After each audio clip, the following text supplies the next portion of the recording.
In my career, what I've seen over and over again is it's extremely rare that there is a single cause that leads to a person's health challenges, diseases, emotional trauma, mental emotional disruption, etc., etc. We are usually dealing with compound influences, and the nervous system summates stress. It does not have a mechanism. The whole nervous system processes all proprioceptive, nociceptive, and extraceptive inputs in parallel. Your conscious mind processes in series, but your brain and nervous system are parallel processors, and there's not one single cell in your body that's not aware of what every single other cell is doing. If you really understand even the motor system, your abductor digiti quinti in your little toe knows what your orbicularis oculi is doing at all times through the spindle cell system and the proprioceptive system and various other mechanisms. So we always have to be conscious of the fact that it makes people feel good when the doctor says, this is what's wrong with you,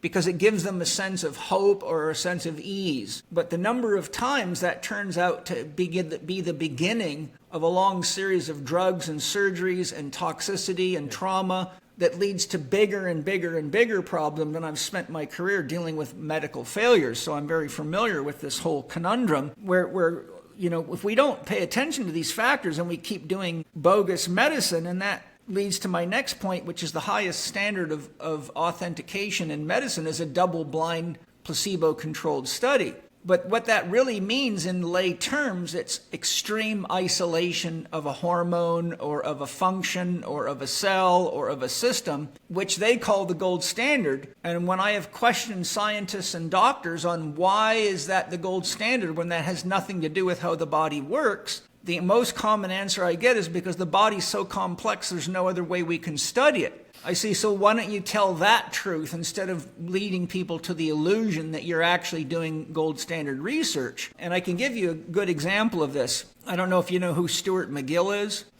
Well, he's a guy that is a professor at a university in Canada in Toronto. I think it's McGill University, or one of the major universities there. But his theories of core control are very opposed to mine, and he has gone on radio shows and said that my approach is wrong, blah, blah, blah. So anyhow, he was attacking me one time at a conference, and I asked him, I said, how in the world can you do effective research on motor function with EMG studies without first normalizing people to determine if they have posture or normal motor function so you have a control group? Mm-hmm. And I said, how in the world, if you study anatomy, and you realize that the visceral system borrows its sensory nerve endings from the musculoskeletal system, and all organs share their pain with muscles, which disrupts the motor functioning of the whole kinetic system, can you possibly tell me that you can isolate any muscle without looking at the function of the internal systems of the body? And he said to me, well, that's true, but we don't have any technologies capable of doing that. I said, that's bullshit. I can show you about 50 of them. I do it all the time. One of them is paying attention to what the person's symptoms are and using a health appraisal questionnaire that identifies key markers of liver stress, kidney stress, etc.,